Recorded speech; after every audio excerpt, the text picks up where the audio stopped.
it's like trying to fit a square peg into a round hole, if that makes any sense. It's not, um, it's not something that is going to um, help you really get to where you want to get to. Your environment is really huge. So I'd be very conscious. I think one aspect of consciousness, since this is financial consciousness training, I would consciously think about the environment that you're in, consciously think about the goals you want for yourself. Also, every single morning, I would get up and literally write those goals down. And remember that your whole life is nothing more than a series of days. Like if you add up all your days, and there's really even the concept of a day is a contrived, constructed concept. What do I mean by that? We separate our lives into these little blocks called days because the sun goes down and then it comes back up, and then we say, oh, now it's a new day because I went to sleep and I woke back up, and that does help hit the reset button. But really, if you imagine if the sun never went down, and imagine if you never went to sleep, then your life would just be one big long day. Like that's it. It would just be one really long day, and then that just lasted for 80 years or something. And so, in a way, it's like one thing that I do believe though is that sort of breaking life into these things called days allows us to each day just really hit the reset button on what we're going to do that day. And so, my question is not, do you plan to be excellent for the rest of your life? My question really is, do you plan to be excellent today? And really, if you want to go deeper, it's not so much do you want to be excellent today? Do you want to be excellent this morning? And what does excellence look like this morning? What does a wealthy person do this morning? What does a physically fit person do this morning? What does an educated person, a person that's a high achiever, what are they going to do this morning? You understand? Because just the same way you are what you eat, you really are what you do. Your life becomes what you do. And really, this is a wealth concept. In case I'm losing anybody who thinks I stopped talking about wealth, and I'm completely talking about wealth. I'm completely talking about what it means to be a rich person versus a broke person. If you look at the next activity that occurs in the next 2 or 3 hours, I guarantee you that the majority of rich people are going to be doing one thing, and the majority of broke ass people are going to be doing something different. And when I talk about broke, I'm not just talking about money. I'm talking about broke in terms of spirit, broke in terms of attitude. Talking about broke in terms of energy. I'm talking about broke in terms of effort. Broke people are going to have a very different morning than most rich people.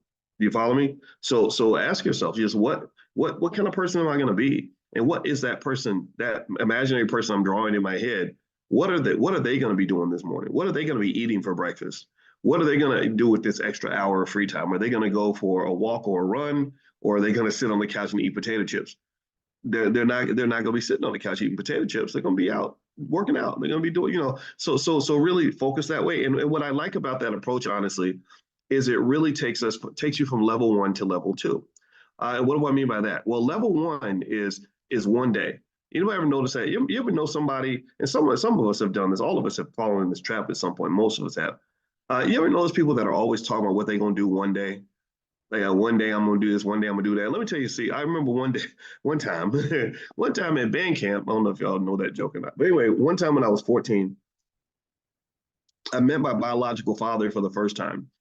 And I remember having these little Oliver Twist fantasies that my father would be some amazing man who was doing amazing things, who had lots of wealth and intelligence and wisdom and love, and would just be this awesome guy.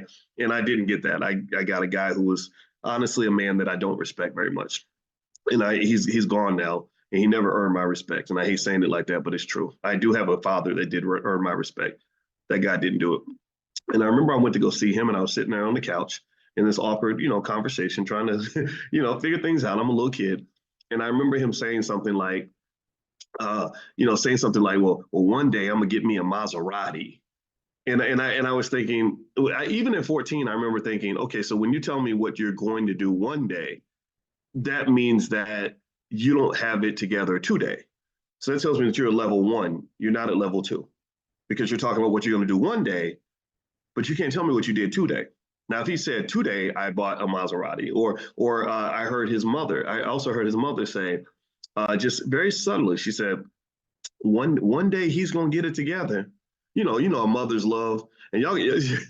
I know mamas are love. Y'all love the sons and nurture them, but you need the. I think that father energy is so important because sometimes you can love that son to the point where he just becomes this little marshmallow man that isn't good for anybody.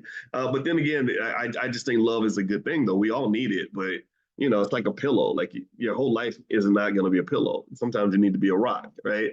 So anyway, I remember hearing my grandmother, who was his mother. I heard her; she was the sweetest lady. I remember her saying, "Yeah, one day he's going to get it together." And that told me, okay, so that means he doesn't have it together yet. That means wherever getting it together lives, he has not arrived in that city yet. So that means he's at level one. He's not at level two. He's in the one day, which is fantasy, it's theory, it's hope, it's just this belief that one day things are going to get better versus 2 day. Like if she said, he really got to get it together today. Well, he's got it together today. But he was out here, he was hustling today. He got it done today. And that's really a really subtle distinction between what I see as successful people or wealth builders or high achievers or people that just really get things done is typically, and I really think this is a subtle point you might want to pay attention to. At least I pay very close attention to it because I have to have heightened awareness because I attract so many people that come around and, I'm shaking hands and meeting people and stuff like that. And a lot of people want to come closer and get things, get to know me. So, and you have to be mindful because sometimes not everybody wants to be your friend. Not everybody is going to benefit you in your life. So I have to be very observant and I pay attention. So when people talk, I listen carefully and I sit there like this and I just listen and I'm literally writing every word that comes out of your mouth. And I've kind of gained this process of kind of determining like, okay, when you tell me what you're doing and what you're going to do one day, I'm always listening. Like, what did you do today? And then really beyond that, what did you do yesterday? What are you doing right now? And, because the future is like this sort of mushy thing where we kind of make it into whatever we want it to be because it's flexible. You can permeate it into whatever. You're living in the ether. You're in the quantum universe of all these possibilities that could exist for your life. And we tend to pick the one that is the most optimal. Like when I visualize myself next year, I visualize myself in great shape. I visualize myself with another $1 million in the bank. I visualize myself, just living my best life, right? Doing all the things I dreamed of. But then reality hits, and what happens is, and this is even I see everything as kind of as a mathematician, and what happens is that all these possible multiverses collapse into one reality, right? And that reality rarely does that reality that manifests itself, rarely does that reality match the optimal vision that we had of what that reality was going to look like. Rarely does that happen. It doesn't happen very often. Dreams don't come true for most people. Dreams do not come true. They're not for everybody. Sometimes they do. Right. So if I'm really trying to figure out this life thing and how to be where I want to be, I'm really trying to figure out, okay, what's the difference between people whose dreams come true and those whose dreams do not come true? Why is it? Pay attention now. If you ask most 18-year-olds, what's your life going to be like when you're 40? What do you think is the first thing that a lot of them are going to say? What's the first thing? Tell me in the chat. Tell me in like 1 or 2 words or 3.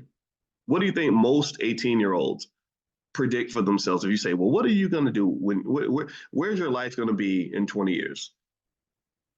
I'll give you a hint. It relates to money. Most people are going to say, I'm going to be rich. I'm going to have money. At least most optimistic. Now, maybe somebody who's really depressed might say, I don't know, I'm going to be broke and poor and unhappy. I don't think most young people think that way. I think most young people look at their future and they say, I'm going to be rich. And what's fascinating is that if you go to the next step and you say, well, how are you going to get rich? How is that going to happen? They have no idea. They can't tell you. They don't know. They're like, I don't know. But I can grab this fantasy because it's available to me. I can grab it and pull it in and just say it. I can make it real. But I still haven't really learned that talk is very, very cheap. Talk is pretty meaningless because I can say anything.